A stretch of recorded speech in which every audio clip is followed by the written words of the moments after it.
ఏంటి 50% వరకు తగ్గింపా? అవును మరి మన Gayatri Reddy silks weaver sale లో. నమస్కారం, వెల్కమ్ టు ఐ డ్రీమ్. ధర్మ మార్గం విత్ విజిత కార్యక్రమానికి స్వాగతం.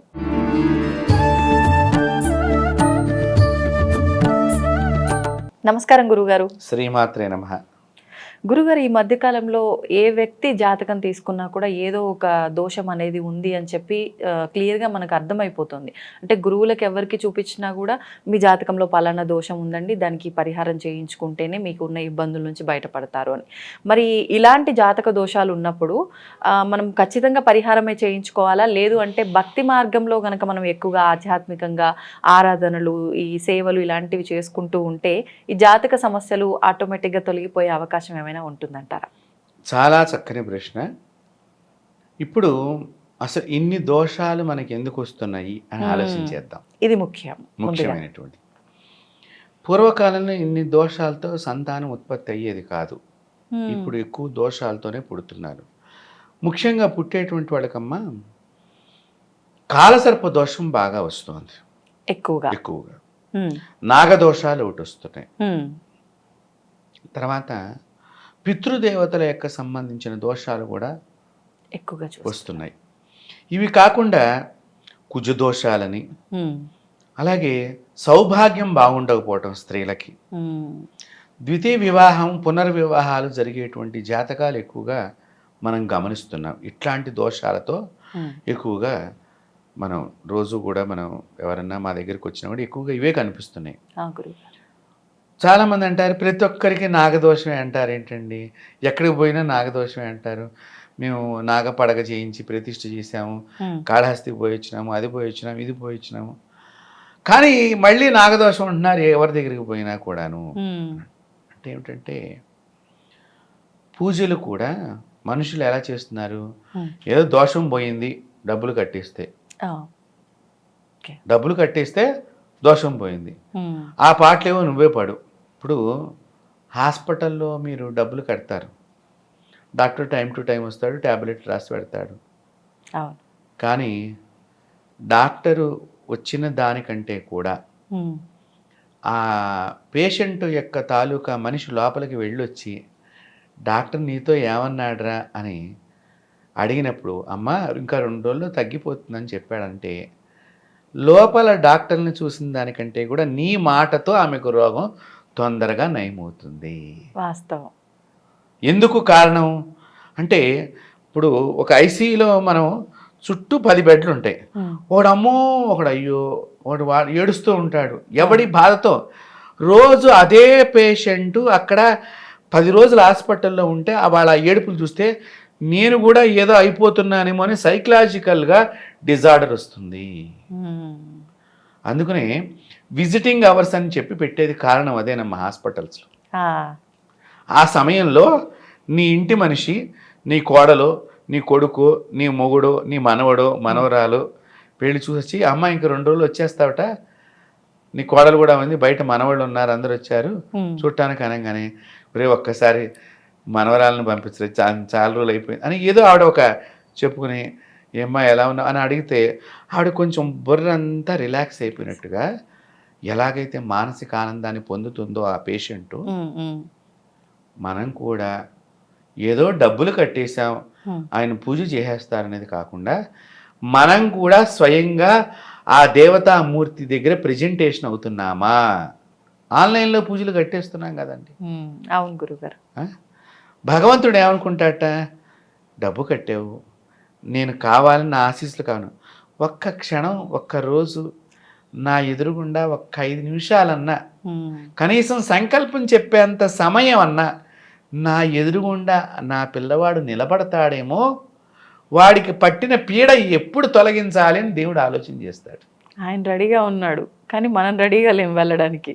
కాబట్టి ఏమన్నారు, ఏమండి మీరు చెప్పిన టైం పొద్దున్నే 9 గంటలకు రావాలి, అభిషేకం మొదలవుతుందన్నాం అనుకోండి, మేము 8ంటికి ఆఫీస్కి బయలుదేరుతామండి. కరెక్టే.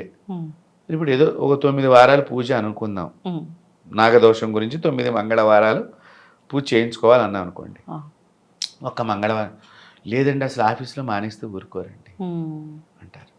వీకెండ్ వచ్చింది కదా, వీకెండ్లో వచ్చి ఆ దేవతా విగ్రహం ఎదురుగుండా నిలబడి దండం పెడుతున్నావా?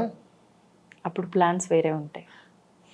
పోనీ నువ్వు మంగళవారం రాలేదు, నీ వీకెండ్ వచ్చింది కదా, వీకెండ్లో వచ్చి నువ్వు స్వయంగా ఆ దేవుడి దగ్గర ఎదురుగుండా నిలబడి, స్వామి నేను ఇట్లా ఆ వారం రాలేకపోయాను, నాకు ఈరోజు సెలవు దొరికింది, నన్ను క్షమించు ఆ రోజు రానందుకు, ఏదో నా గోత్రనామాలతో పూజ చేయించుకుంటున్నాను, ఆ దోషం నాకు తీసివేసేది తండ్రి అని ఆ విగ్రహం ముందర నిగ్రహించుకుని కూర్చుందమ్మా. విగ్రహం అంటే అన్ని కోపాలని, ఆవేశాలని, తాపాలని, మనిషి చేసేటువంటి దుష్కర్మలన్నింటినీ కూడా చూస్తూ నిగ్రహించుకుని కూర్చుంది దేవతాశక్తి అక్కడ. అది విగ్రహం అంటే. ఆ విగ్రహం ముందర నువ్వు వెళ్ళి ఒక్కసారి సాష్టాంగం పడితే ఆ దేవతా చూపు నీ శరీరం మీద పడదు? పడుతుంది. ఒక గంట సేపు వీకెండ్లో 2 రోజులు, శుక్రవారం రాత్రి నుంచి బయలుదేరుతున్నారు, అంతే, సోమవారం ఉదయం దాకా అవును, ఎక్కడికెక్కడికో. ఆ ఒక్క వీకెండ్లో నువ్వు వచ్చి ఒక్కసారి దర్శనం చేసుకోండి. కాబట్టి ఇక్కడ ఏమవుతుంది, డబ్బులు కట్టేస్తున్నాం అనేటువంటి భావన పెరిగిపోయింది. మీరు బాగా గమనించినట్లయితే ఈ డబ్బులు కట్టేస్తున్నాం, ఎంతైనా మాకు కట్టేస్తాం, మీరే చేసేయండి, ఓ 10 రూపాయలు కావాలంటే ఎక్కువ తీసుకోండి, మేము రాము అనేటువంటి ధోరణి పెరిగిపోతుంది. అవును గురుగారు. దానివల్ల ఏమవుతుందంటే ఇక్కడ ఆ ధోరణి వ్యాపార ధోరణి కూడా అవ్వవచ్చు రాను రాను చేసేవాళ్ళల్లో. అప్పుడు ఇంకొక దారి తప్పుతుంది, చేయవలసిన విధానం ఇంకొక దారి తప్పుతుంది. అది మన చేతులారా మనమే చేసుకున్నాం. కాబట్టి నేను మన వీక్షకులకి నేను కోరేది ఏంటంటే, మీకు ఏదన్నా పూజ చెప్తే కనీసం ఈ ముందర రోజు సంకల్పానికి వెళ్ళి మీరు చక్కగా సంకల్పం, ఆఫీసులో ఒక 10 నిమిషాలు లేటుగా వస్తామని చెప్పండి. కాబట్టి శనివారం చేస్తానంటే ఆ 10 నిమిషాలని చెప్పండి వర్క్. మీరు సంకల్పం చెప్పించుకుని ఆ దోషం పోవాలని మీరు నీళ్లు వదలండి అక్కడ, ఆ బ్రాహ్మణుడి దగ్గర, ఆ దేవాలయంలో వెళ్ళి వదలండి. ఆ అమ్మవారిని ఒక్కసారి చూస్తారు, అమ్మ ఏదో గురువుగారు దోషం ఉందని చెప్పారు, నీ సన్నిధానంలో ఉన్నాను, ఆ దోషాన్ని పోగొట్టు, నాకు మంచి జీవితాన్ని ప్రసాదించు అని వేడుకోండి ఒక్క 5 నిమిషాలు. ఆ తల్లి ఎంత ఆనందపడుతుంది. ఎట్లాగైతే ఐసీయూలో ఉన్న నీ తల్లి నిన్ను చూడంగానే ఆనందం కలిగి ఎప్పుడు తీసుకెడతావరా నన్ను ఇంటికి అని అడుగుతుందో, నీవు కూడా ఇక్కడ సమస్యల బలమైనటువంటి ఐసీయూలో ఉన్నావు, అమ్మా ఈ సమస్యను ఎప్పుడు తీస్తావని అడుగు ఒక్కసారి ఆ దేవుణ్ణి. మీకు అర్థమై ఉంటుంది. ఇలాగ నువ్వు భగవంతుడిని కనుక ఆరాధన చేస్తే తప్పకుండా సర్వ సమస్యలు తొలగిపోతాయి. ఇది చెయ్యటానికి మనకి సమయం లేదు అని అనుకుంటున్నాము. ప్రతిరోజు కూడా ఎంజాయ్మెంట్కి చాలా సమయం ఉంటుంది. ఇంకొక ముఖ్య విషయం, తెల్లవారు లేచిన కాడి నుంచి ఎంతమంది ఫోన్లు చూడకుండా ఉంటున్నారమ్మా? నిద్ర లేవటంతో ఆ ఫోన్లు చూసే సమయంలో దేవతా గుడికి ఎందుకు వెళ్ళలేకపోతున్నారు? ఇందాక మీరు ఒక మాట అన్నారు, బద్ధకం అని. ఈ బద్ధకం అనే దరిద్రం పట్టుకుంది అందరికి. అంటే దేవాలయానికి వెళ్ళకపోవటము మనం చేస్తున్నటువంటి తప్పు. దేవాలయం అంటే ఏమిటి?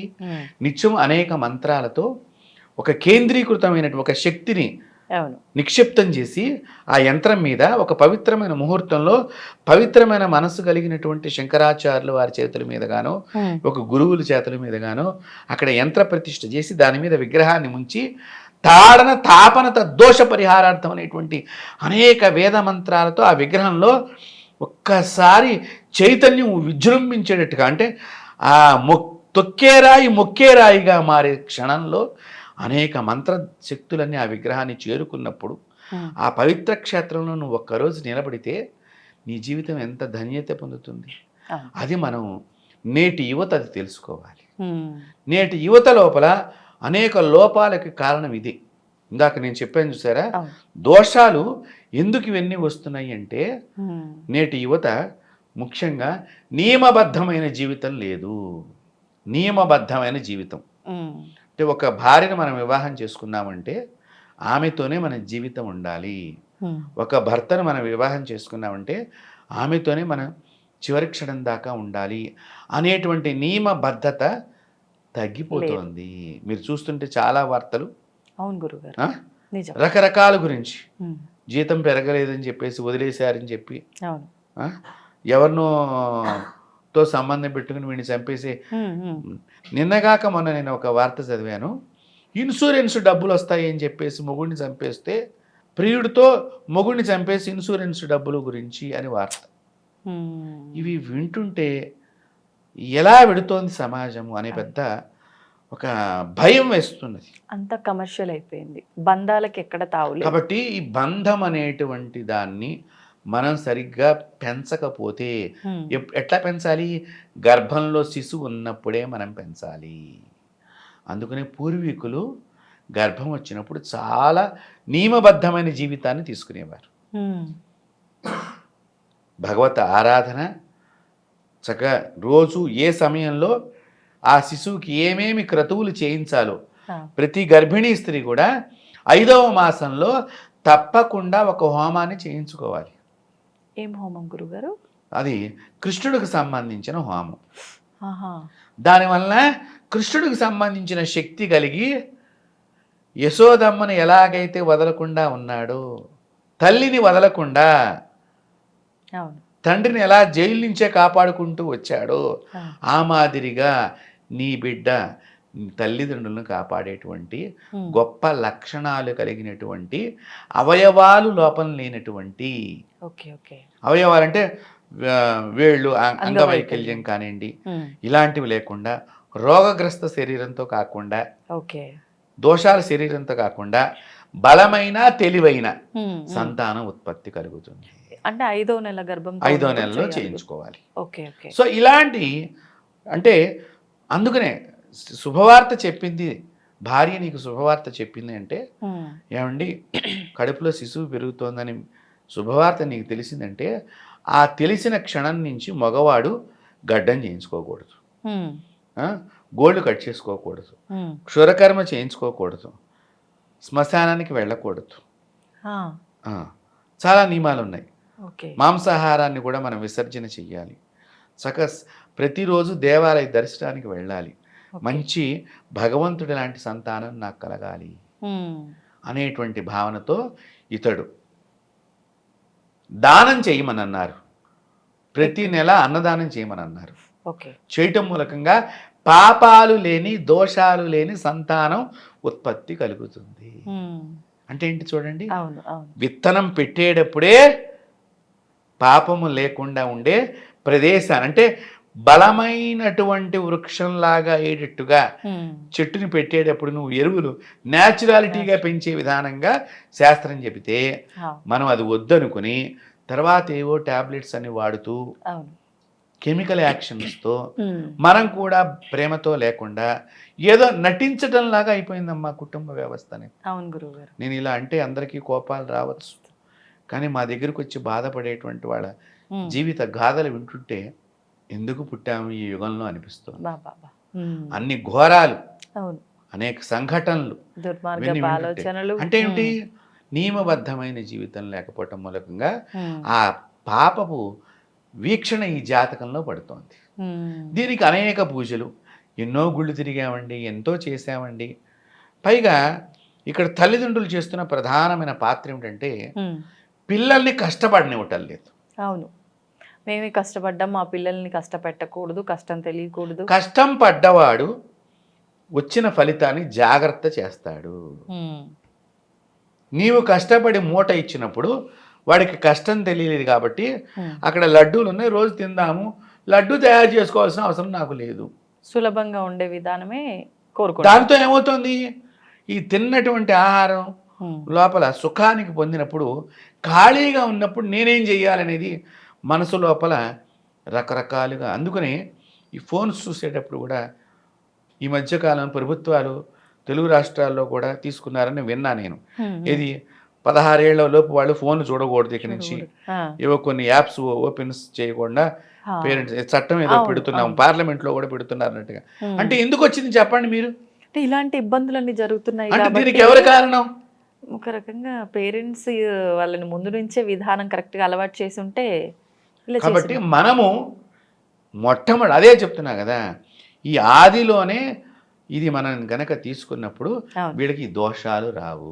అందరూ అని చెప్పలేం కానీ ఇవాళ రేపు అప్పుడప్పుడే పిల్లలకి అన్నప్రాసన అయిపోయి తినిపించే సమయం నుంచే ఫోన్లో బొమ్మలు, కార్టూన్స్ అవి పెడితే సైలెంట్గా తింటారు అని చెప్పి వీళ్ళకు పని ఈజీ అవ్వడం కోసం అలవాటు చేసే పేరెంట్స్ కూడా ఉన్నారు. ఉన్నారు. వాస్తవం. కాబట్టి దీనివలన ఏమవుతుందంటే అనేక రకాలైన, పైగా వీళ్ళిద్దరూ కూడా ఉద్యోగాలకు వెళ్ళటము, ఇద్దరు ఉద్యోగాలకు వెళ్ళి టెన్షన్స్, ఆఫీసులో ఎవరో ఏదో అన్నారు. ఇప్పుడు మీరు ఉద్యోగం చేస్తూ ఉంటారు, మీ దగ్గర కూడా కొంతమంది రాజకీయం చేసేవాళ్ళు ఉంటారు. అవునండి. కాబట్టి ఇలాంటి జరుగుతూ ఉంటాయి. మీ మేనేజర్ గారితో మీకు ఏదో ఉంటుంది ఇబ్బంది, ఇవన్నీ తట్టుకోవాలి, ఇంట్లో ఇవన్నీ ఉంటాయి. ఇవన్నీ కూడా గర్భస్థ శిశువుకి వెడుతూ ఉంటాయి, ఎఫెక్ట్ అవుతుంది. ఇప్పుడు భక్త ప్రహ్లాదుడు రాక్షసుడి యొక్క కుమారుడు, కానీ పెరిగిన వాతావరణం ఎక్కడ పెరిగింది? నారాయణుడి యొక్క సాక్షాత్తు నారాయణుడి అంశే, మరో నారాయణ స్వరూపం నారదుడి యొక్క ఆశ్రమంలో జరిగింది. నారదుడు చక్కగా పురాణం చెప్తూ ఉంటే వాళ్ళ అమ్మకి, ఆవిడ నిద్రలోకి వెళ్ళినప్పుడు ఊ ఊ అని పొట్టలో ఉన్నవాడు వినటం జరిగింది. ఇది ట్రాష్ అండి, మీకు పని లేక ఈ ఛానల్లో వాళ్ళు పిలిచారండి అని చెప్పేవాళ్ళు ఉన్నారు. మరి ఫారెన్లో చాలామంది ఇప్పుడు కొత్తగా మిషన్గా గర్భంలో ఉన్న పిల్లలు వింటున్నారు మాటలు, సైంటిఫిక్ గాని కొన్ని ప్రూవ్ చేస్తున్నారుగా. మరి అప్పుడు నమ్ముతారండి.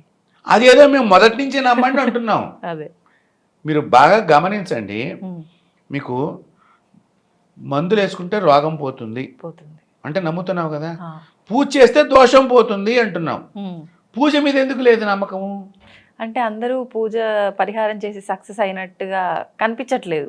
ఎందుకు కనిపించట్లేదు? అసలు నువ్వు కనిపించేవాడితో సావాసం చేయాలి కదా. అండ్ మీరు అన్నట్టు అక్కడ మనం సమయపాలన లేకపోవడము, మన సైడ్ కూడా కొంచెం ఉంది తప్పు దానివల్ల. కాబట్టి నువ్వు అసలు భగవంతుడి యొక్క లైన్లో నువ్వు ప్రవేశించి ఉండాలిగా, నువ్వు లేవు కదా. ఈ ఉండాలి అనేసరికి కొన్ని నియమాలు వచ్చేస్తాయని చెప్పి ముందర ఆ నియమాలు పాటించడానికి నీకు ఇష్టం లేదు. ఎందుకు? ఈ నియమాల్లో ఏమిటి? తొలిగా మద్యము తీసుకోకూడదు. అవును, ఆహార నియమాలు వచ్చేసినాయి కదా. మాంసాహారం తీసుకోకూడదు, పరస్త్రీని దైవభావంతో చూడాలి. మరి ఇవన్నీ నియమాలు ఉంటున్నాయి కదా ఇక్కడ. ఇప్పుడు ఇవన్నీ నియమాలు ఆరోగ్యానికి సంబంధించినవేగా, నీ కీర్తికి పెంచేదే కదా. మరి అదే కనుక నియమం తప్పితే శిక్ష అవుతోంది కదా. ఆ శిక్ష అయినప్పుడు నువ్వు జైలుకి వెళ్లాల్సి వస్తుంది కదా. మరి అప్పుడు అది జరుగుతోంది కదా. మరి ఇక్కడ పూజలో చెప్పిన నియమాన్ని పాటిస్తే నీకు ఆ జైలు శిక్ష లేదు కదా. మళ్ళీ దానికి నువ్వు ఏదో లంచం ఇచ్చి సాక్ష్యాలు పెట్టి దొంగ సాక్ష్యాలని రకరకాలుగా కోర్టుకని ఇన్ని రోజులు తిరగాల. మొదటి నుంచి నియమబద్ధమైన జీవితం నీకు అసలు ఆ ఛాయలే నీకు రావు కదా నీ దగ్గరికి. కాబట్టి ఇలాగా ప్రతి మనిషి కూడా ఆలోచన చెయ్యాలి. ఆలోచన చేసినప్పుడు సంతానం ఉత్పత్తి దోషాలు లేని సంతానం పుడుతుంది. ఎంతో జాగ్రత్తగా ఉన్నా కూడా మీకు మన వేదాల్లో కానివ్వండి అనేక సందర్భాలలో మనకి దేవతలకి కశ్యప ప్రజాపతి దితి అదితి అనే దానిలో అసుర సంధ్య వేళలో సంసారం చేస్తే రాక్షసులు పుట్టినట్టుగా ఉన్నది కదా. అవును గురుగారు. ఇప్పుడు ఏ విధమైనటువంటి సంసారం చేస్తే ఏ విధంగా ఉంటుందని కూడా మనకి పురాణ ఇతిహాసాల్లో చెప్పడం జరిగింది కదా. మరి ఆ నియమాలని పాటించకపోతే వాళ్ళు ఏ విధంగా బాధలు పడ్డారనేది కూడా చూపించారు కదా. నియమాలు అంటే ఏంటనుకున్నారు? చెడు సమయాన్ని మనకు తెలియచేయటం, మంచి సమయాన్ని విడిగా చూపించటం. సో మంచి సమయంలో ఈ పని చెయ్యి, ఇదే కదా. కాబట్టి ఈ నియమం లేకపోవటం మూలకంగా జాతకంలో అనేక దోషాలతో ఆ సంతానం కలుగుతుంది. రెండవ విషయం అమ్మ, బతికుండంగా మనం చక్కగా తల్లిదండ్రులను చూడటం పోయింది. చచ్చిపోయిన రోజున మాత్రం బజారంతా టెంట్ వేసి ఓ పెద్ద ఫోటో పెట్టి ఫ్లవర్తో డెకరేషన్ అంతా చేస్తున్నాం. 10 మందిని పిలుస్తున్నాం. అప్పుడు కూడా మాంసాహారమే పెడుతున్నాం. అసలు పెట్టకూడదు, మాంసాహారం అసలు పెట్టకూడదు. ఎందుకని గురువుగారు? ఇప్పుడు దేవతకి మనం ఏదైతే ఆహ్వానంగా చేసి ఆహారాన్ని ఇస్తున్నామో సాత్విక ఆహారము, పితృదేవతలుగా వీళ్ళు మారారు. సో ఆయన బతుకున్నప్పుడు ఏదో తిన్నాడు అది ఇష్టం అని చెప్పి మనం ఇప్పుడు పెట్టకూడదు. ఇప్పుడు మళ్ళీ ఒక పాపం చేస్తున్నావు కానీ ఆయన పెట్టడానికి, మరి ఈ పాపాన్ని ఎవరు పోగొట్టాలి? ఇప్పుడు ఇక్కడితో ఆగుతుందా? దీనికి మళ్ళీ ఇంకోటి ఏదో ఒక డ్రింక్ లాంటిది ఏదో ముంచాలంటున్నావు కదా. మరి అప్పుడు పాపాన్నే పంచుతున్నావు కదా. 10 మందికి పాపాన్ని పంచుతున్నావే, 10 మందికి పాపానికి సంబంధించి తిడుతున్నావే. అది తిన్న వాళ్ళందరికీ ఎఫెక్ట్ అవుతుందంటారా? అట్లా ఇప్పుడు పాపం చెయ్యొద్దని చెప్తోంది కదా శాస్త్రం. ఆ, ఇవి పుచ్చుకోకూడని ఆహార పదార్థాలని చెప్పారు. అవును. అవి పుచ్చుకుంటున్నాంగా. ఉమ్, కొన్ని అవును అవును గురుగారు. డ్రింక్స్ తీసుకోవద్దని చెప్పింది శాస్త్రం. అవి ఆ రోజునే ఎక్కువ తీసుకుంటున్నారుగా. ఉమ్, జరగటం లేదా ఈ సమాజం? పేరుతో ఇంకెక్కువగా అవును జరుగుతున్నాయిగా. జరుగుతుంది. ఇల్లు కడితే డ్రింకు, అవును ఇంట్లోకి వెడితే డ్రింకు, అవును. పుట్టినరోజు వస్తే డ్రింకు, పెళ్లి రోజు వస్తే డ్రింకు, ఉమ్, చచ్చిన రోజు వచ్చినా డ్రింకే. అవును. ఏమిటది? దేనికి అది అసలు? ఉమ్, శాస్త్రాన్ని నువ్వు తప్పించేసేసి అశాస్త్రాన్ని పాటిస్తూ నాకు దేవుడు ఏదో చెయ్యలేదు అని నేను ఏమి నమ్మాలి అంటే, నువ్వు దేవుడి మార్గంలోకి వెళ్ళి జరగకపోతే అప్పుడు దేవుడిని అడుగు. దేవుడి మార్గంలోకి వెళ్ళడం అంటే మీరన్నీ ఈ మంచి నియమాలు పాటిస్తూ విషయాలు, వెళ్ళటం. శాస్త్రం ఏదైతే చెప్పిందో దాన్ని పాటించటం. ఇప్పుడు ఈ నియమాలన్నీ పాటిస్తూ జీవన విధానం ఉంటే మనం భగవత్ ఆరాధన చేయకపోయినా పర్వాలేదంటారా? ఎప్పుడైనా కూడా ఒకటి గుర్తుపెట్టుకోండి, ఉమ్, ధర్మాచరణ ఉన్నప్పుడు భగవంతుడే మన దగ్గరకు నడుచుకుంటూ వస్తాడు. ఉమ్, పూజ అవసరం లేదన్నారు. ధర్మాచరణలో రోజు పూజ కూడా ఒక భాగమే. నిత్య దీపారాధన. నిత్య దీపారాధన. నువ్వు ధర్మాన్ని ఆచరించాలి కదా. అవును. ఈ జన్మ ఎత్తావు, ఉమ్, ఈ జన్మకి ఏదో కొంత దోషం ఉండబట్టే మళ్ళీ పుట్టాను, లేకపోతే దేవుడి దగ్గరే ఉండేవాళ్ళం కదా. ఉమ్, ఉమ్, కాబట్టి కర్మను కడుక్కోవాలి. అవును. కర్మను కడుక్కోవటమే పూజ. ఓకే. ప్రతిరోజు నువ్వు పూజ చేసుకోవాలి. ఉమ్, ఎందుకు? మాయ నిన్ను ఆవహించవచ్చు ఏ సమయంలో అయినా కూడా. ఉమ్, సో మాయ ఆవహించకుండా ఉండటానికి నిత్యము పూజను చేసుకుంటాం మూలకంగా, దైవశక్తి ఉండటం మూలకంగా మాయలో పడిపోకుండా ఉంటావు. ఆ, అప్పుడు ఏమవుతుంది? మాయ ఉమ్, వచ్చినప్పుడు అనేక తప్పులు చేయటం అనేది జరుగుతుంది. అవును. ఈ తప్పుల వలన ప్రమాదం లోపలికి మనం వెళ్ళిపోతాం. ఉమ్, ఈ ప్రమాదం లోపలికి వెళ్ళిపోయి దేవుడు నాకేం చేయలేదు కాబట్టి దేవుడు లేడు. దేవుడు లేడు, లేదంటే ఈ దేవుడి దగ్గర నాకు కోరిక నెరవేరలేదు, ఇంకో దేవుళ్ళని మార్చే. దేవుళ్ళని మార్చడం, గురువులను మార్చడం. అవును. ఇప్పుడు మంత్ర పూజ బదులు యంత్ర పూజ, యంత్ర పూజ బదులు తంత్ర పూజ. పూజ. ఈ రకరకాలుగా నువ్వు ఎక్కడైనా కూడా ఒక నియమం అనేది ఉంటుంది. తాంత్రిక పూజలో కూడా చాలా నియమాలు ఉన్నాయి. మామూలుగా పూజ కంటే కూడా తాంత్రిక పూజలో చాలా నిష్టలు ఉన్నాయి. అవునా గురు? ఆ, అదంత సులువైన విద్య కాదమ్మా. అది మళ్ళీ వాళ్ళని ప్రాణం తీసేస్తుంది. అబ్బో. కట్ అది ఏదో చాలా తంత్రం చేసేస్తే తొందరగా అయిపోతుందని ఈ మధ్యకాలంలో అవును. కొంత ఇట్లాంటివి కూడా చేస్తున్నారు అంటూ ఉన్నాను నేను కూడా. అవును. అది చాలా వంశాన్నే పడగొడుతుంది. అది ఆహాహా. చక్కగా రోజు నువ్వు నిచ్చిన దీపారాధన పెట్టుకుని నీకేదో రామ అనే మంత్రమే వచ్చి కూర్చొని రామ రామ రామ రామ రామని ఓ 10 సార్లు అనుకో. ఈ ఇంట్లో హనుమంతుడు తిరుగుతాడు, నారాయణ నారాయణ నారాయణ అనుకో, ఆ ఇంట్లో గరుకుమంతుడు నివసిస్తాడు. నాకు నందీశ్వరుడేనండి, మాది నంది గోత్రం, మాకు నందే ప్రధాన దేవం, నందిని స్మరణం చేయి, నందీశ్వర ఆయన మా శివుడిని తీసుకొచ్చి ఇంట్లో కూర్చోబెడతాడు. శ్రీమాత్రైన మహా అమ్మవారు వచ్చి నీ ఇంట్లో ఉంటుంది. పెద్ద పెద్ద మంత్రాలకే కాదమ్మా, దేవతలు నామ మంత్రాలను కూడా నియమంగా మనం జపం చేస్తే ఇంట్లో భగవంతుడు వచ్చి తీరతాడు. అలా వచ్చారు కాబట్టి మన పూర్వీకులు దేవతల్ని కూడా శాసించగలిగారు. ఋషులే కదా మన పూర్వీకులు, దేవతలను కూడా శాసించారు. నువ్వు తక్షణం వీడికి ఈ దోషాన్ని పోగొట్టు, యజ్ఞ యాగాదుల ద్వారా. కాబట్టి వాళ్ళు పోగొట్టుకున్నారా లేదా? కాబట్టి వాళ్ళంత పని మన కలియుగంలో చేయకర్లా. కలియుగంలో చాలా సులువుగా చెప్పారు పూజ. నిత్యము నామపారాయణం చేస్తే కలో నామస్మరణం అని అన్నారు. కలిలో నామస్మరణం చేయటమే ప్రధానం. ఈ నామస్మరణం చేయటానికి కూడా సమయం లేదు. మనం పిల్లలకు చెప్పము. ఆ పిల్లలు నేను ఇప్పుడు ఈ విషయం చెప్పినా కూడా మీకు కూడా కోపం రావచ్చు కాక, కానీ మీకు చెప్పి తీరవలసిందే. ఈ చిన్న చిన్న కంటికి కనిపించిన టిక్లీ బొట్లు పెట్టుకుని తిరుగుతున్నారు. కుంకుమ బొట్టు పెట్టుకోవాలి. ఎవరు పెట్టుకుంటున్నారు? అమ్మవారి ప్రసాదాన్ని కుంకుమంగా పెట్టుకోవాలి అంటే మళ్ళీ అది కూడా కంటికి కనిపించకుండా ఊరికే ఇలా అంటే నాకు ఇంతే కావాలి, ఇంతే వస్తుంది. మరి నీ మనసును బట్టే భగవత్ ప్రసాదం చక్కగా పెట్టుకోమన్నారు, పెట్టుకోండి. మంచిగా ప్రేమగా పెట్టుకోండి, భక్తిగా పెట్టుకోండి. నీ బాగుండడానికే కదా భగవంతుని ఆరాధన చేసింది. అది నువ్వు స్వీకరించట్లేదు. స్వీకరించేటప్పుడు కూడా మళ్ళీ పాలు నాకు ఇష్టం లేదండి, అభిషేక తీర్థం ఇస్తాం కదా, ఒక్క చుక్కే వేయండి, నాకు పాలు పడదు, నాకు పెరుగు పడదు, అన్నీ పడతాయి. మిగతావన్నీ తినకూడని వద్దన్నవన్నీ తింటున్నావు, అన్నీ పడుతున్నాయి. శివుడికి అభిషేకం చేసిన దానిలో పాలు పడదు, పెరుగు పడదు, తేనె పడదు. మళ్ళీ దాని మీద ఇట్లా ముందర పెట్టి అది సగం కింద పడుతూ ఉంటుంది ఒంటి మీద. అది తీసుకునే విధానం అంటే ఏంటి? భగవంతుడు ఇవన్నీ గమనించడు అనుకుంటారా? వాడు ఏమైనా ఉత్తి రాయి అనుకుంటున్నారా? ప్రతి దాన్ని భగవంతుడు గమనిస్తాడు. కాబట్టి పుణ్యం అంటే అంత ఈజీగా వచ్చేది కాదు. మన లోపల నిస్వార్థమైన మన హృదయం లోపల భగవంతుడి యందు పరిపూర్ణమైనటువంటి శ్రద్ధ, భక్తి, విశ్వాసం అవన్నీ కనిపించాలి భగవంతుడి దగ్గర. ఒక్కసారి మీ మనసుని అలా చూపించండి, ఆయన మీ వెనకాతలు తప్పకుండా తిరుగుతాడు యథార్థంగా. కానీ నేను చాలాసార్లు సందర్భాల్లో నేను అలాంటి ఫలితాన్ని పొందాను. నా దగ్గరికి వచ్చిన వాళ్ళు అలాంటి ఫలితాన్ని పొందారు. మీకు కావాలంటే అలాంటి వాళ్ళని చూపిస్తాను, ఫలితాన్ని పొందిన వాళ్ళు. మీరు వాళ్ళతో కూడా ఇంటర్వ్యూ చేయవచ్చు. కారణం ఏంటి? మనసును ఒక్కసారి ఆయనకి అందించు. నీ మనసును ఆయన చేతుల్లో పెట్టు, ఆయన పాదాల దగ్గర పెట్టు. నాయన ఏదో కర్మ అయింది, దానికి క్షమించు. ఈ బాహ్య ప్రపంచంలో అనేక మోసాల ప్రపంచం ఇది, అంతే కదా? రోజు నిత్య మోసమే జరుగుతుంది ఇక్కడ. నన్ను ఆ మోసాల్లో పడేయకుండా నన్ను కాపాడు. నాకు చక్కగా నా చుట్టూ మంచి వాళ్ళని నుంచోపెట్టు, నాకు నిరంతరం మంచిని ప్రసాదించు అని కోరుకోవటమే కదా. అది కావాలని కోరుకుంటున్నావు, కానీ ఇక్కడ పూజ చేయటం, సాయంత్రానికి వేరే తీసుకోవటం, అంతే. ఇంకా మంచి ఎక్కడిస్తాడు భగవంతుడు? అందువలన ఇది ఒకటే కాదు, అనేక దోషాలు మనం చేస్తున్నాము.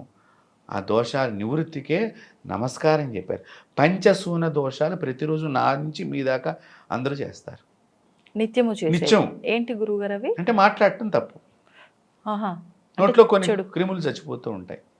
నార్మల్ గా మాట్లాడిన అందుకనే మౌన వ్రతం వచ్చింది. అసలు మౌనంగా ఉండండి అనేది ఎందుకు? మౌనంగా ఉంటే నీకు తెలియకుండా అనేక జ్ఞానం విషయాలు నీలో ఉత్పన్నమవుతూ ఉంటాయి, ప్రశ్నలు, సమాధానాలు. అలా మౌనంగా ఉండే రమణ మహర్షి వారు ఎంతమందికి జ్ఞానాన్ని పంచారు. మౌనస్వామి వారిని కురతాళంలో పీఠాన్ని స్థాపన చేశారు. ఆయన 50 ఏళ్ళు మౌనంగా ఉన్నారు. గురువు గారు చెప్పారు, కల్లో కనిపించి చెప్తే నువ్వు మాట్లాడకుండా ఉంటే బాగుంటుందంటే ఆయన కల్లో చెప్పినందుకు ఇలాలో చేసేసారు. గురు భక్తి అంటే అది. అలా మౌనంగా ఉంటే అనేక శక్తులు మనకు వస్తాయి. మనం మౌనంగా ఎక్కడ ఉంటాం? ఇంకొక వార్త మనం చెప్పకపోతే ఈ కడుపులో ఏదో పెద్ద ఉపద్రవం మనకు సంభవించింది. కాబట్టి అప్పుడు మన జాతకంలోనే కదా దోషాలు వస్తాయి. సో ఇవి ఇంత చేసాము ఇక్కడ పాపం. ఇప్పుడు ఈ పాపానికి మనం ఇంతే వదిలించుకున్నాం. ఓ చోట, ఇంకో చోట, ఇంకో చోట. ఆయన బాగా చెప్తారంటే ఆయన దగ్గరికి వెళ్ళి ఎక్కడో ఒక చోట ఫైనల్గా వెళ్ళేసరికి ఈ కొంచెం కలిసి మొత్తం అంత కాస్త సన్నగిలిపోయింది. అక్కడ ఫలితం మనకు కలిగింది. ఆయన మనకు బాగా నచ్చుతారు. కానీ మొదట దగ్గరే విశ్వాసం గనక నువ్వు ప్రతిపాదన పెట్టుకున్నట్లయితే మొదట్లోనే అది ఆది అంతం మొత్తం కలిపిపోతుంది. విశ్వాసం ఇక్కడ ప్రాధాన్యం. ఇలాంటి విశ్వాసం మనకి తగ్గిపోవటం మూలకంగా కూడా ఈ పూజలు మనకి ఫలించట్లేదు అనేది నేటి యువత ఇది తెలుసుకోవాలి ముఖ్యంగా. ఇప్పుడు ఉద్యోగాలు చాలా మందికి పోతున్నాయి కదమ్మా. అవును గురుగారు. మరి ఎందుకు పోతున్నాయి చెప్పండి? అంటే సంస్థ ఏదో కొంచెం దివాలా తీసే స్థితిలో ఉంది కాబట్టి మా ఉద్యోగాలు తీసేస్తున్నారనే భావనలో అయితే ప్రతి ఒక్కరు ఉంటున్నారు. అసలు వాస్తవం ఏంటి? ఒకసారి వాళ్ళని అడగండి, అది కాదని చెప్తారు. మరి సంస్థ పోవడంతో మరి నువ్వు ముందర నుంచి కష్టపడి సంపాదించి సంస్థ కూడబెట్టావు కదా ఆస్తి. మరి అప్పుడు ఆ ఆస్తి నుంచి కొంచెం ఇవ్వచ్చుగా 4 రోజులు ఆర్డర్స్ వచ్చేదాకా. ఏమిటి ఇక్కడ మనం అందరం కలిసి మన కుల వృత్తులను మానేశాము. ప్రతి ఒక్కరము అదే కావాలి డిమాండ్ దానికి పెరిగింది. నీ వృత్తిని నువ్వు చేసుకుంటే నీ ఇంట్లోనే నీకు పని దొరుకుతుంది. పూర్వకాలంలో మీరు బాగా గమనించండి, మన ఇంటి కార్పెంటర్ ఉంటే వాడు వచ్చి పని చేసిపోతే మనం ఊరుకునే వాళ్ళం కాదు. మాకు నువ్వే కావాలి. అప్పుడు ఏమైంది? ఈ అయ్యగారు నన్నే పిలుస్తున్నాడు, అయ్యగారు ఇంటి మనిషిని నేను వెళ్ళకపోతే ఆయన ఊరుకోడు అని నీకు నాకు మధ్య ఒక ప్రేమ ఏర్పడింది, భక్తి ఏర్పడింది ఇద్దరికి. నువ్వు బాగా చేస్తావని నాకు నమ్మకం, నా మీద ఆయన నన్నే పిలుస్తాడని ప్రేమ. రెండిట్లోనూ భక్తి భావన ఉన్నది. ఒక కార్పెంటరే కాదు, ఒక మంగళతనే కాదు, ఒక వ్యవసాయం చేసేటువంటి కూలీయే కాదు, ఒక ఇంటి పని మనిషి అయినా కూడా అందరం మనం ఒక భక్తిగా కలిసి ఉండేవాళ్ళం. అందుకని ఏ కష్టం వచ్చినా కూడా గబుకున ఒకళ్ళకొకళ్ళు సహాయం చేసుకునేవాళ్ళు అప్పట్లో. అవును. కానీ ఇప్పుడు కుల వృత్తులు అనేది కొంచెం చిన్నతనంగా ఎవరికి వారే భావించే పరిస్థితులు ప్రస్తుతంగా. అందుకనే నీ కులదేవత నీకే శాపాన్ని ఇచ్చింది. ఇప్పుడు ఉద్యోగం లేదనే బదులు నీ కులవృత్తిని ఇప్పుడు రానున్న రోజుల్లో వ్యవసాయమే పెద్ద ప్రధానమైనటువంటి జాబ్ కింద మారుతోంది మీరు బాగా గమనిస్తే. మరి అప్పుడు పొలం ఉన్నవాడు గొప్పవాడుగా అవుతాడు. ఉద్యోగాలు ఉండవు కదమ్మా. మళ్ళీ వెడదాం అక్కడికి వెళ్ళలేకపోతున్నాం. కారణం ఏంటి? ఇక్కడ ఏసీలో పెరిగాం, కారులో తిరిగాం, మళ్ళీ అన్ని గొలుసులు రోజుకు ఒక టిప్ టాప్గా మనం తయారయ్యాము. మళ్ళీ రోజుకు ఒక వెరైటీ, రోజుకు ఒక హోటల్లో మనం ఫోటోలు తీసి గ్రూపుల్లో ఫ్రెండ్స్ నేను అక్కడికి వెళ్ళి వచ్చా, ఇక్కడికి వెళ్ళి వచ్చి, ఇదంతా ఇది ఉండదు. అందువలన మనం అప్పులు పాలైపోతున్నాము. మన మనసే మనకి ప్రధానమైనటువంటి దోషాన్ని తెస్తుంది. కాబట్టి మనసు వలన అనేక దోషాలు మనకు వస్తాయి. కాబట్టి నిత్యం భగవంతుడిని ఆరాధన చేసి తీరాలి. చేయటం మూలకంగా మనసుకి జ్ఞానం ఏర్పడుతూ ఉంటుంది. ఇది వద్దు, ఇది చెయ్యాలనేది నీ అంతటిగా నీకు భగవంతుడు సెలవిస్తూ ఉంటాడు. ఆ ఇచ్చిన దాన్ని నువ్వు పట్టుకుని జాగ్రత్తగా ఉన్నవాడు బాగానే ఉంటున్నాడు, జాగ్రత్త లేనివాడు కింద పడిపోతున్నాడు. ఇంకో కొత్త విచిత్రం, మీ దగ్గర నేను అప్పు చేయటం ఎంజాయ్ చేయటం, వాడి దగ్గర అప్పు చేయటం నేను ఎంజాయ్ చేయటం, వీడి దగ్గర అప్పు చేయటం ఎంజాయ్ చేయటం. ఎందుకు ఫ్రెండ్షిప్లో ఇచ్చుకుంటాం, తర్వాత ఫోన్ ఎత్తాడు. శత్రువులు అప్పుడు బద్ద శత్రువులు అయిపోతారు. మరి నువ్వు ఇవన్నీ చేసేది పాపాలే కదా, ఇంకొకరిని ఏడిపిస్తున్నావు కదా. మరి దీని తప్పెందుకని నువ్వు అనుకోవట్లేదు? దేవుడు నాకు పని చేయలేదు, దేవుడిని నిందిస్తున్నావే.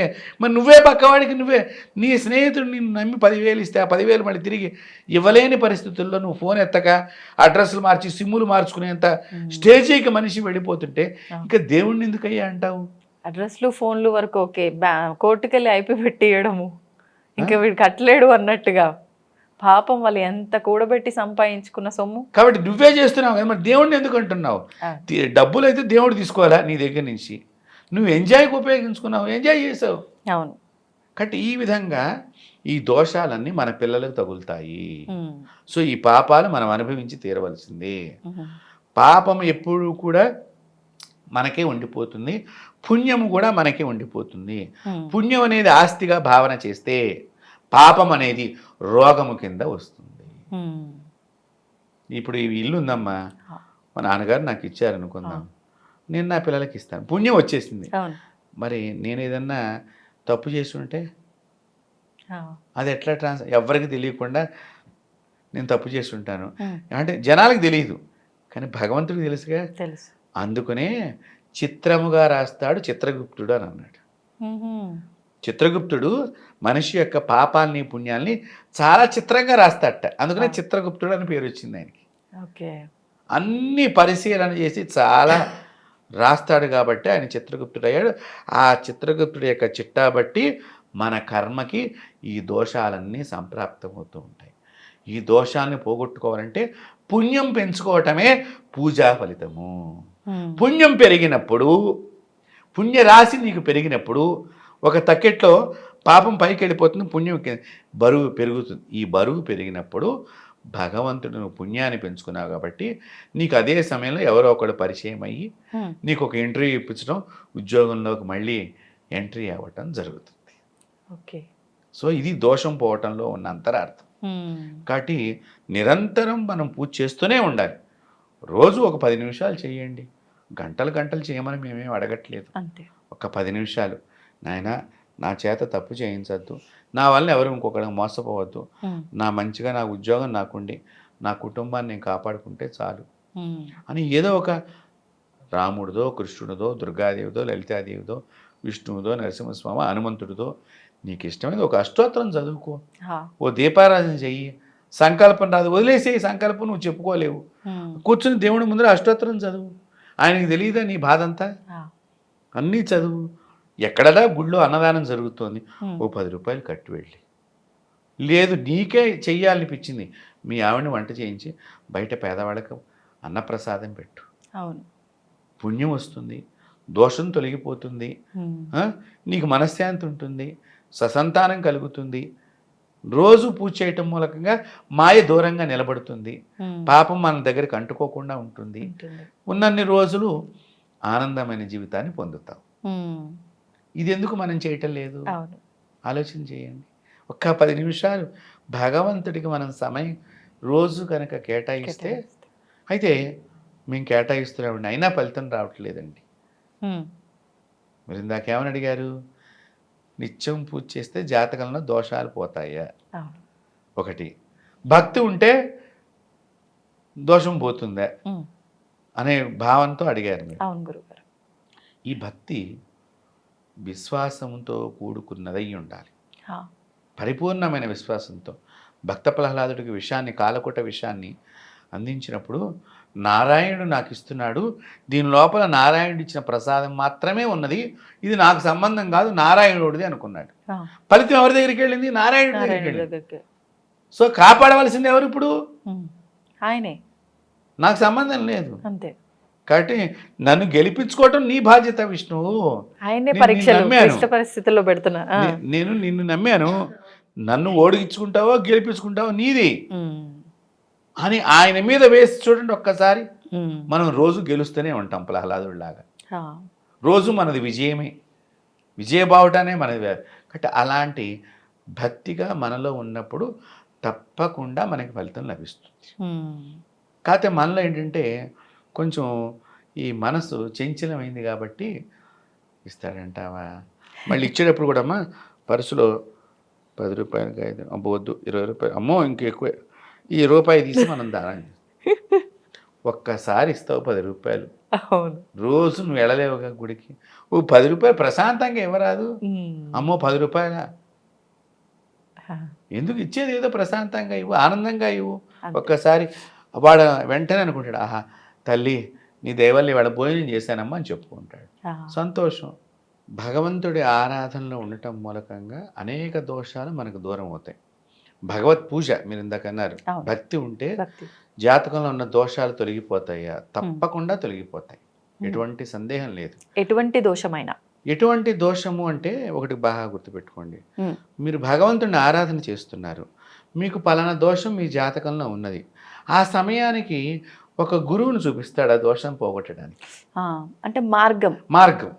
ఇప్పుడు ఆ దోషం పోతుంది. ఉమ్, మీ భక్తి అనేటువంటిది లేదనుకోండి, ఈ దోషం మీరు అనుభవించి తీరాలిగా. అవును.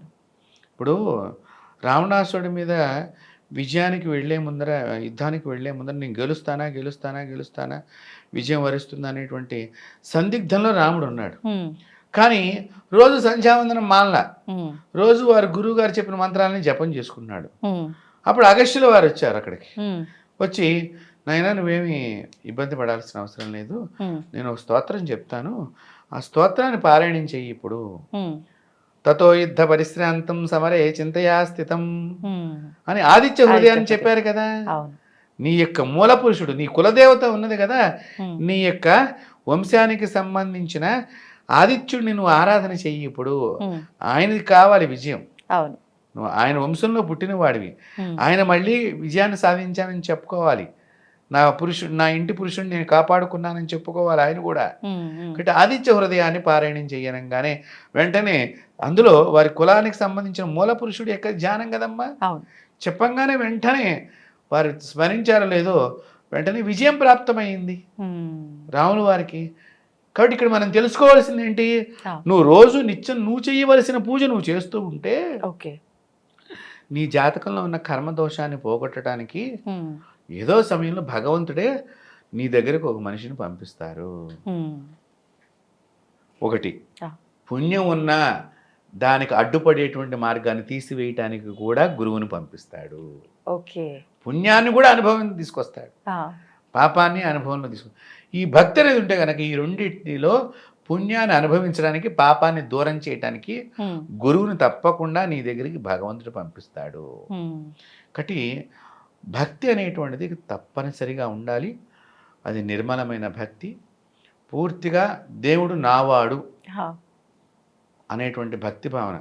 చూడండి, సీతారామచంద్ర స్వామి వారి యొక్క దేవాలయాన్ని నిర్మాణం చేసి ఉమ్, ప్రభుత్వానికి ఎటువంటి నష్టం చెయ్యకపోయినా మాకేదో ఇవ్వాల్సిన డబ్బులు ఇవ్వలేదు, నువ్వేదో నీ సొంత ప్రయోగం చేసావని చెప్పి రామదాసుని ఖైదు చేసినప్పుడు అవును.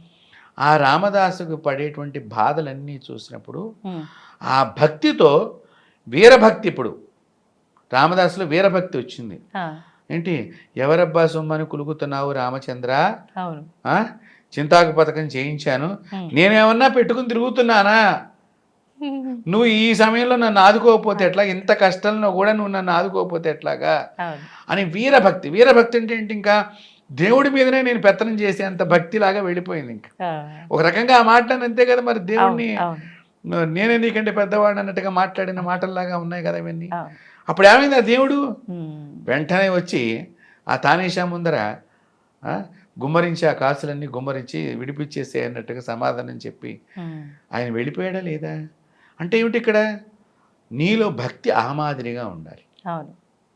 ప్రభువు యందు ఆ శ్రీరామచంద్రుడు కానివ్వండి, ఆ శ్రీకృష్ణ ప్రభువే కానివ్వండి, నారాయణ శివుడే కానివ్వండి, శివుడైతే ఉత్తి నీళ్ళకు లొంగిపోతాడమ్మా, ఉమ్, ఆదిదేవుడే, అమ్మవారి చిటికెడు కుంకానికి లొంగిపోతుంది, అవును. శ్రీమాతయే. కాబట్టి అంత 10 నిమిషాలు రోజు కేటాయించండి. ఉమ్, మీ భక్తితోనే మీ జాతకంలో ఉన్న దోషాలు చాలా మటుకు భగవంతుడు తీసివేస్తాడు. ఓకే.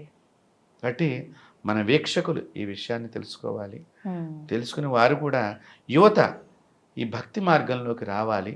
ఆనందమైన మార్గం ఎంచుకోవటంలో ఎంత వారు కావాలని కోరుకుంటున్నారో, వారి యొక్క జీవితంలో వారి తదనంతరం కూడా మంచి జీవితాన్ని ఈ సమాజానికి అందించే క్రమంలో భగవంతుడి అవసరం ప్రతి ఒక్కరికి ఉన్నది. ఉంది. అవును గురుగారు. ఈ ఒక్క టాపిక్ కనుక చూడగలిగితే, అంటే ప్రతి ఒక్కరిలో అసలు ఎందుకు మాకే ఇన్ని ఇబ్బందులు, ఎందుకు మాకే ఇన్ని దోషాలు, అంటే ప్రతి ఒక్కరికి ఇలానే జరుగుతుందా, మాకే ఇలా జరుగుతుందా, అక్కడేదో పూజ అన్నారు, ఇక్కడేదో ఆరాధన అన్నారు, మరి ఇవన్నీ చేసుకున్నా కూడా మాకు ఫలితం లేదు అని అనుకునే వాళ్ళంతా ఈ వీడియో కనుక చూస్తే అందరికీ మంచి సమాధానం దొరికినట్టే. తప్పకుండా ఎవరి చేతుల్లో వాళ్ళకే కొంతవరకు పరిష్కారం దొరికే మార్గం మనం ఈ వీడియోలో ఈ వీడియో చూసిన తర్వాత అయినా ప్రతి ఒక్కరు 10 నిమిషాలు భగవద్ ధ్యానం చేయండి. తప్పకుండా భగవద్ ధ్యానం చేస్తే ఏదో ఒక రకంగా మీ కర్మలు తొలగిపోతాయి. ఎటువంటి నమ్మకం పెట్టి చెయ్యాలమ్మా. ఇప్పుడు మందు బిళ్ళ వేసుకునేటప్పుడు డాక్టర్ గారు చెప్పారు, వేసుకున్న రోగం తగ్గుతుంది, నమ్మకం ఉందా లేదా? ఉంది. అది కెమికల్ యాక్షన్, నీ పార్ట్ను కూడా దెబ్బతీస్తుంది. సైడ్ ఎఫెక్ట్స్ అంటున్నాము, అయినా కూడా వేసుకుంటే తగ్గుతుందని దానిలో వేసుకుంటున్నాము. రోగం వస్తుంది తాగద్దంటే తాగుతున్నాము, దానికి బానిస అయిపోతున్నాము. నిన్ను కాపాడి నీవు ఆనందంగా బతకాలనుకునే కోరుకునేటువంటి నీ ఇంటి ఇలవేలుపురి ఒక్క 10 నిమిషాలు స్మరణం చేయలేనటువంటి జీవితంలో మనిషి ప్రయాణం సాగుతోంది అంటే ఆలోచన చేయండి ఎంత ప్రమాద పంచుల్లో మనం ఉన్నాము. ఎందుకంటే చాలామంది ప్రతిదానికి సైంటిఫిక్గా ఉదాహరణలు అడుగుతున్నారు. నేటి యువత చాలామందికి సైంటిఫిక్ ఉదాహరణలు, ప్లాస్టిక్ వాడద్దు అని ఇప్పుడు మొదలెట్టారు. ముందర వాడించింది ఎవరండి చెప్పండి? ఇప్పుడు వాడించిన తర్వాత దొరక్కపోయేసరికి ఇబ్బంది అవుతోంది. మీరు బాగా గమనిస్తే ఒక వాటర్ దొంగతనంగా తీసుకెళ్తున్నాం మనం, మళ్ళీ అక్కడక్కడ దొరికి మళ్ళీ అక్కడ పడేస్తున్నాం.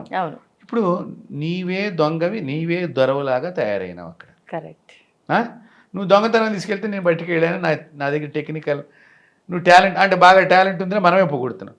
వద్దన్నది చేయటము నీవే, వద్దన్నది అంటించుకుంటాము నీవే. వేదాలు ఋషులు ఇవన్నీ తెలియకనా మనకు అందించండి. వాళ్ళు ఎందుకు మట్టి పాత్ర, మీరు వ్రతాలు చేసేటప్పుడు చూడండి, తుదకు మట్టి కలసమైనా పర్వాలేదు, ఎందుకు మట్టి పాత్ర చెప్పారు? వాళ్ళకి తెలియదు ఆ ప్లాస్టిక్ వాడాలని చెప్పి. ప్రపంచానికి ఏవైతే ఇబ్బందికరం కాని ఉన్నాయో అవే మన ఋషులు మనల్ని పాటించమని చెప్పారు.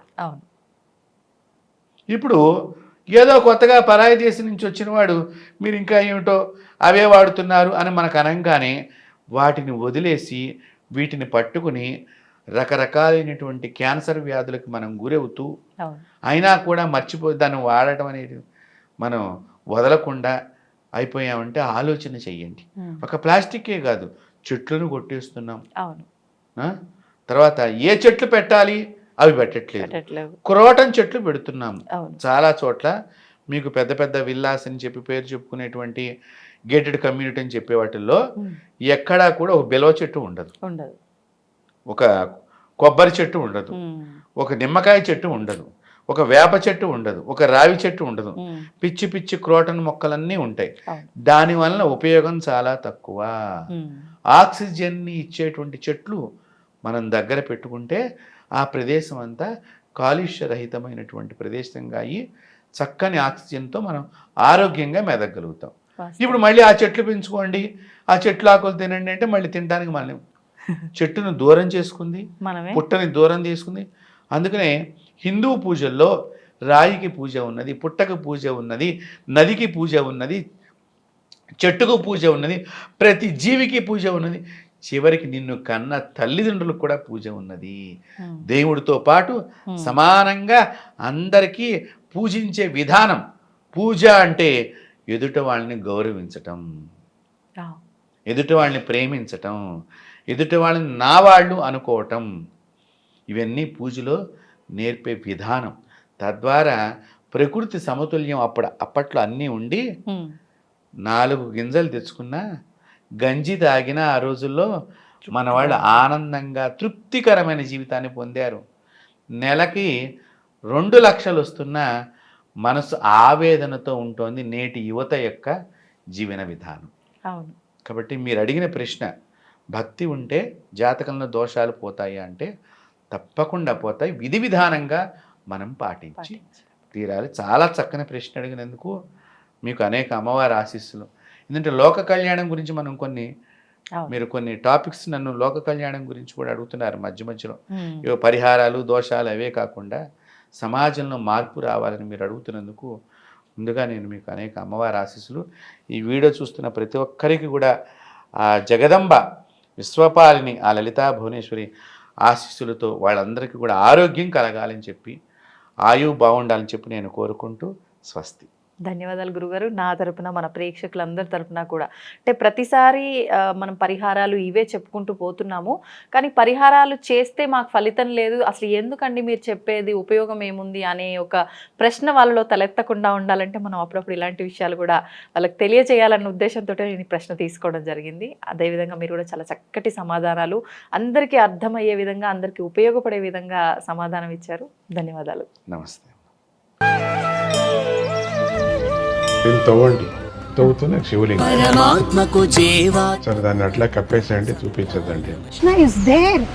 మూర్తి పూజ కాదు, సాక్షాత్ బ్రజేంద్ర నందన భగవాన్ ఉన్నారు మూర్తిలో. ఏమీ ఆశించకుండా ఆరాధించే వాళ్ళు కూడా ఉన్నారా ప్రభుజీ? నిజమైన భక్తి అంటే మనకు తెలియదు కాబట్టి